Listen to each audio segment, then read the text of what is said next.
also we're becoming more and more convinced that these heuristic methods wouldn't solve the problem in the worst case, because and I'm gonna get back to this later in the talk, hopefully. Most of these heuristic methods were based on resolution proofs, on an unsatisfiable unsatisfiable formula. They produced a resolution proof, not just some kind of certificate, but a certificate of a form that logicians understood pretty well, called a proof system, probably known to most of this audience, called resolutions. Very simple, and we were also getting the theory area was getting sharper and sharper lower bounds on resolution proofs.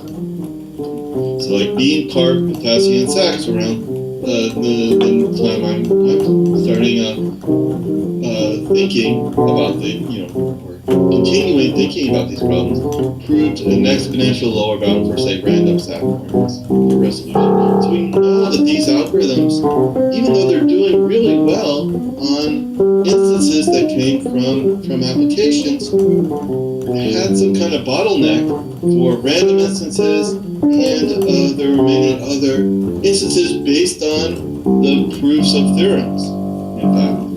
Okay, so Jack was talking about these theorems that you can prove hold for every input, that there exists some kind of object that you can verify. Often that verification is very local. You can write down the verification as some kind of clause, and then you're like saying it's unsatisfiable, that there's no solution, which means that you sort of like every possible solution corresponds to this small set of small clauses. You take the conjunction over those.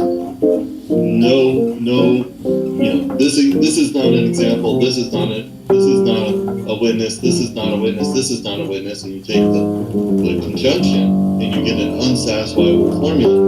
And so, like, if you show that unsatisfiable formula has large reputations, saying proving the theorem is at least a little bit more trivial. Okay. So, and there were lots of these kind of theorems where the translation was known to take exponential time for SAT solvers. So random instances took exponential time. Instances that were kind of cleverly designed take exponential time. So why were these algorithms working so well? Anyway, so fortunately, I was very close to success at designing a better SAT algorithm. But unfortunately, what that means is that the better SAT algorithm was being designed at the office next door to mine by Mohan, who I'm going to mention by name here, Pavel Pudlak, and Francis Zane. And then in follow-up work, Mike Sachs joined them and got an even further improvement using similar techniques, using a sophisticated refinement of the same techniques. And so they showed that, yes, you can beat exhaustive search, but they still only beat it by an exponential amount, but an amount that sort of decreased with k. And still left an exponential time even for k equals 3. Okay, so the original paper got a savings over exhaustive search of 2 to the n over k, and then the follow-up got a savings of something like 2 to the 1.8 of n over k. And their algorithm technique is simple, but their analysis was very nice. Okay, so the simple, you do something that's just one step short of picking a random assignment. You pick a random assignment, then as you're setting it in a random order, as you're setting those literals, you see if there's unit propagation, and if there is, then you don't randomly set the variables that are subject to unit propagation. And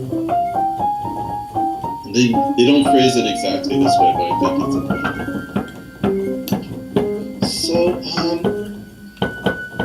So at some point, I switched gears from trying to come up with better set algorithms and said, maybe it would be interesting if we couldn't design better algorithms, if this was the limit. And really, I said, it's kind of paradoxical in my thinking.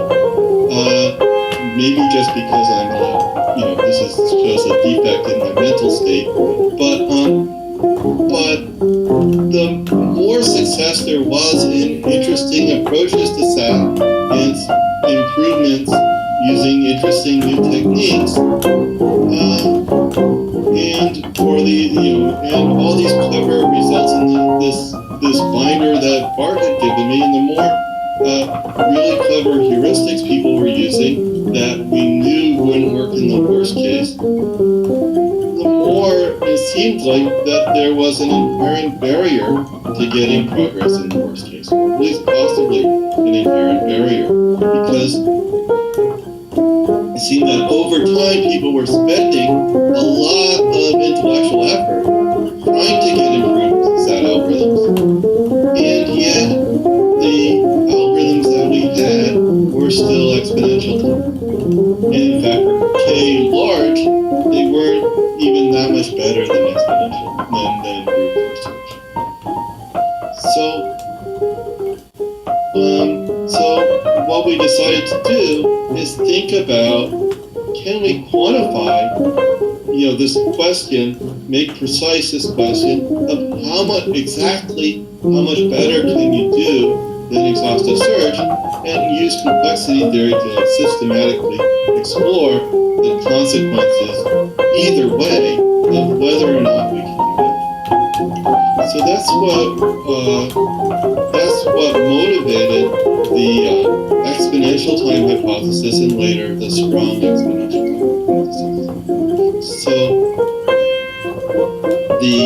if you look at the time for the PPSD algorithm is of the form 2 to the Cn still, and we could define the best exponential time algorithm as the infimum over all the set constant C, so that K-sat is in time 2 to the Cn, and call that result CK.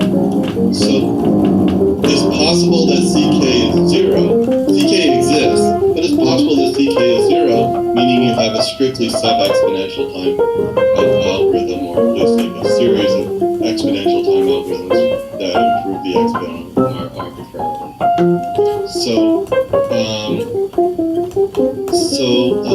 And the constant that you got from the best algorithm is something like CK is at most 1 minus 1.8 over K.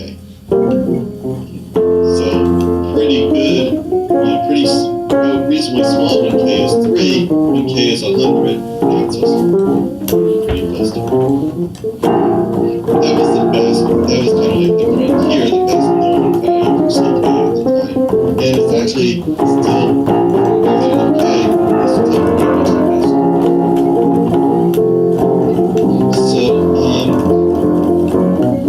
So what we said, the hypothesis, sort of whether or not we could carry out this plan of finding a sub-exponential algorithm for SAT, or whether there's a strict limit, is really a matter of whether these constants are equal to 0 or bigger than 0. So that the exponential time hypothesis is that the constant for 3-sat is actually bigger than 0. Now, if the constant for 3-sat is bigger than 0, then clearly the constant for 4-sat is bigger than 0, 5-sat, and so on. We can this series is going to be bounded up or bounded by 1, so it's going to have a limit. As far as we know, using this formula, the limit could be 1.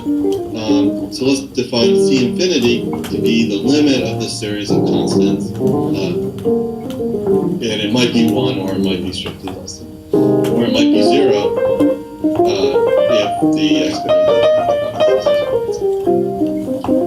And please interrupt interrupt with questions at any point.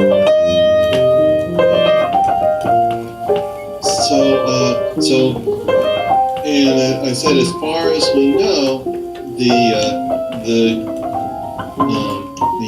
the best constants of approach 1 is k grows. So that's the strong exponential time hypothesis, that limiting constant is 1. So they get gets as k increases, the algorithmic time requires gets closer and closer to brute force search, to exhaustive search. And Vias and Williams even give a super strong exponential time hypothesis that, and this is kind of strong, saying that the form that the PPSC algorithm took in the savings is really the right one. It's 1 minus, so CK is 1 minus theta 1 k. And this seems like a very daring hypothesis, but it turns out that a lot of different SAT algorithms after PPSC, after we started talking about ETH and strong ETH, all came up with, again, like really clever approaches to SAT, and they all had savings that were roughly wanting some constant over k. And they're using like very different approaches to doing that. So there does seem some, like, maybe there's something inherent, at least like easy algorithms give you savings 1 minus 1 in k. Sorry, give you constant 1 minus 1 in k. Savings 1 in k, correction.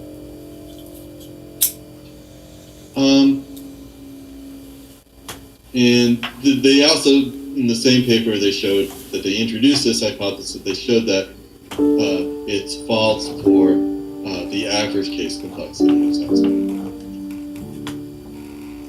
Okay, so what do I mean by formulating these as hypotheses? And be careful not to use the word conjecture for them. What makes these hypotheses really interesting is, I think, if you look like a conjecture, like P not equal NP, I'd be kind of surprised if P turned out to be equal NP. Until we prove it, we could still be wrong, but complexity theory is sort of like, if P were equal to NP, most of my papers would become obsolete. Okay, so I'm really kind of betting my career, the significance of my career, on P not equal NP. So that's kind of like a strong gamble. These hypotheses are meant to be more 50-50. They could be true or they could be false, and I don't know which. I don't think anybody has a really good idea about whether these hypotheses are true. So if you ask me to, depending on the day, if you ask me to give odds on the exponential time hypothesis, then it's about even odds. Strong exponential time hypothesis, it should be, it's clearly like less plausible than the exponential time hypothesis, but not zero probability either. And so what makes them interesting is that they sort of like are better ways of splitting the probability space about complexity into equal size. They could be true, they could be false categories. And they have really interesting consequences whether or not they're true or false. So it also bears in mind, you can write papers about if the exponential time hypothesis holds, then these interesting things happen, and then you can turn around and write papers that say if the exponential time hypothesis fails, these other interesting things happen. Then you can try to put on your Ryan Williams hat and try for a win-win argument, saying, well, if it holds, this happens, and if it fails, this happens, so this happens. Okay. So,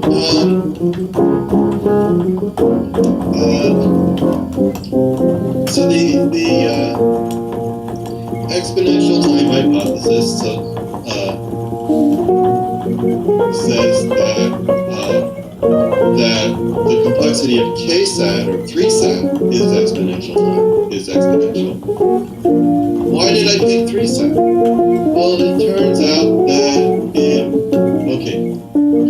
at the time we said, well, 3-sat is kind of like hard for this natural class of NP-complete problems, constraint satisfaction problems. So if you came up with a sub-exponential 3-sat algorithm, it'll turn out that you can come up with a sub-exponential k-sat algorithm for arbitrarily large k, and then you can translate that to showing that you can also solve independent set or colorability or lots of other problems in sub-exponential. So it's like interesting because if the exponential time hypothesis were false for 3-sat, it's also false. The corresponding thing is false for a lot of different NP-complete problems, natural NP-complete problems. So let me try to be more precise about that. So what do I mean for a sub-exponential time algorithm for an arbitrary NP-complete problem? I mean like sub-exponential in the number of vertices, sub-exponential in the number of edges, in the total bit description. So we have to be a little bit careful in saying what we meant to be sub-exponential. So what we want to do is say is better by a super polynomial amount than exhaustive search. So we actually have to define sub-exponential for search problems rather than decision problems. And so within a search problem, you have bits to describe what you're searching for. Exhaustive search is exponential in that number of bits times the polynomial on the input size. And so we said, let's look at, for each problem pi, look at the smallest constant c, so that there's a 2 to the cn times some polynomial in the total input size, where capital N, algorithm where capital N is the number of bits to describe a solution. And so ETH for that problem is to say that this constant is bigger than 0. Strong ETH for that problem is the constant equals 1, or sometimes, for k-sat, we want to take the limit as k goes to infinity, so we have a sequence of problems. We say the limiting constant for the sequence equals 1. Okay.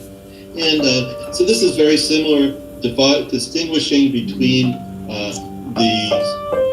the size of what you're searching for and as one parameter, and the size of the instance as a different parameter, and analyzing the complexity two-dimensionally is in that sense, we're following the parameterized complexity notion of Bellows et al.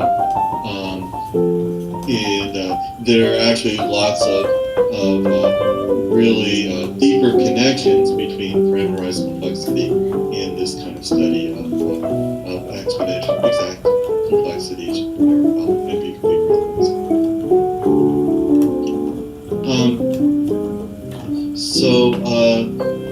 So what we showed in our paper is that first, if 3-sat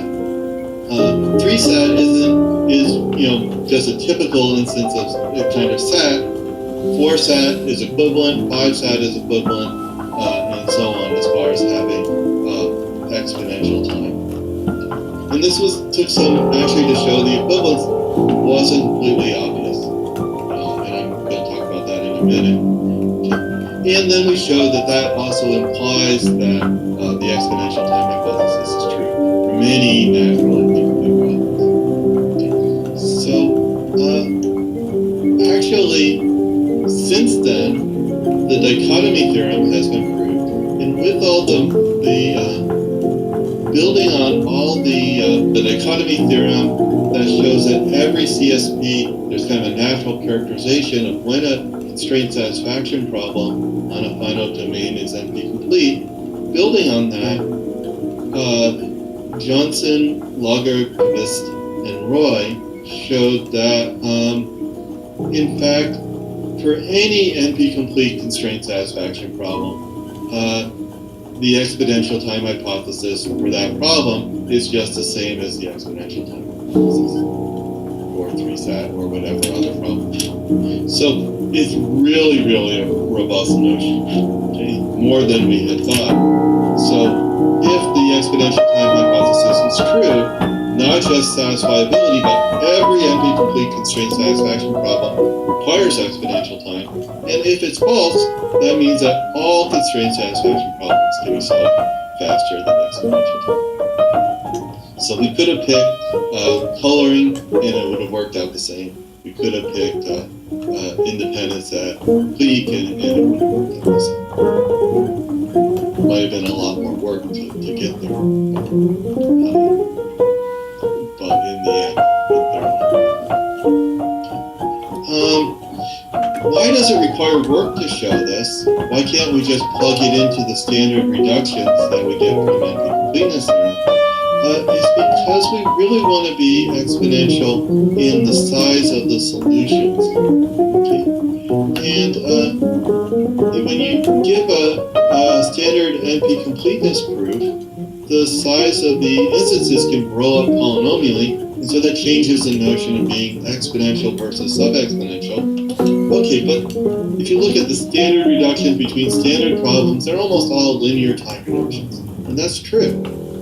However, it still doesn't preserve exponential versus sub-exponential time in the sense that I was talking about, because usually what linear time means is linear in the number of variables plus the number of constraints. So like one gadget that introduces some new variables for every original variable, and another kind of gadget that introduces some new variables for every kind of constraint. And so then sub-exponential becomes sub-exponential in the number of variables plus the number of constraints. The number of constraints can be an arbitrary function of the number of variables, arbitrarily much larger than the number of variables. So these don't really preserve having even these linear reductions don't preserve having a sub-exponential algorithm in the sense that we're interested in. So what we showed is that for satisfiability, you can make the number of constraints a linear function of the number of variables without loss of generality. So precisely we showed that the sparsification lemma, and this was improved in subsequent work with Clavera, based on a suggestion of Mike Sax's, so that for every k in epsilon, there exists a constant c, so that we can reduce k-sat in n variables to k-sat on the same number of variables in the linear number of clauses in time 2 to the epsilon. So the constant c depends on epsilon and k. It originally was doubly exponential, and improved with exponential. So then we can, now that we've made the number of constraints or clauses linear in the number of variables, now we can plug in the standard reductions and they work just fine. So I'm going to give you like a quick overview in a minute. I'm going to like show a simpler example that was actually discovered independently around the same time for a simpler problem, the independent set problem. So they showed, Johnson and Zegedy showed how to reduce independent set on an n-vertex graph to independent set on an n-vertex graph with a linear number of edges, or with multiple n-vertex graphs, with each with linear number of edges, in time mildly exponential, 2 to the epsilon n for an arbitrarily small epsilon. And the idea is to pick that constant c that you're shooting for sufficiently large. Okay, the larger we pick c, the smaller the epsilon's going to be. And we just branch, if there's a vertex of degree c, we branch on whether or not to include it in the independent set. This is like the first algorithm that you think of, maybe the second after exhaustive search. First backtracking algorithm you think of for independent set. Okay. So if there isn't such a vertex, you're done. The graph has a linear number of edges.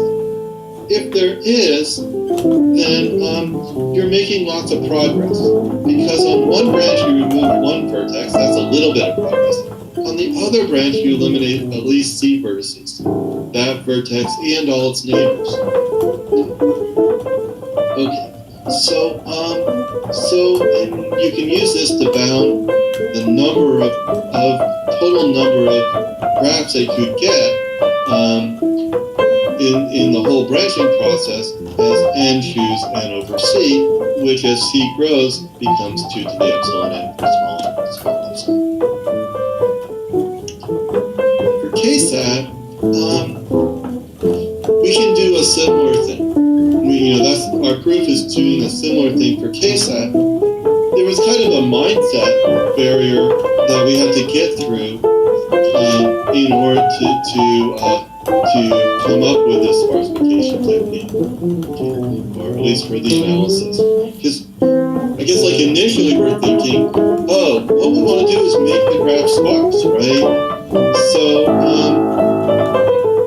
we want to get, having more clauses is bad for us.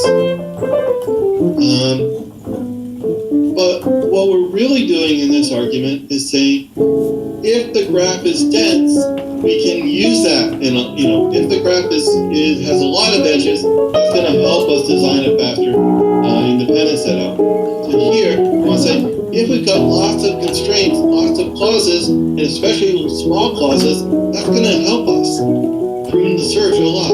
So it's not that we want to get rid of clauses, is that we want to actually create small clauses as much as possible.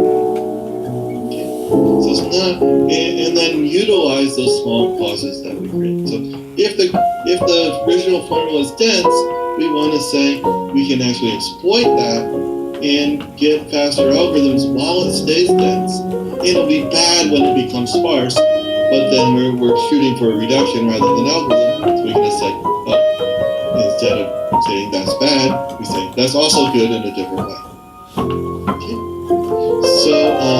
So our goal is actually to create many small clauses, as many as possible. And here's how we'll do that for 3-set. We'll have 3 levels of branching rules. One is the best. So first, we always remove clauses. If one clause contains another clause, we remove the larger clause because it's kind of redundant. So that's an obvious thing to do. Okay, so as we're creating clauses, if they subsume other clauses, we remove the subsumed clauses.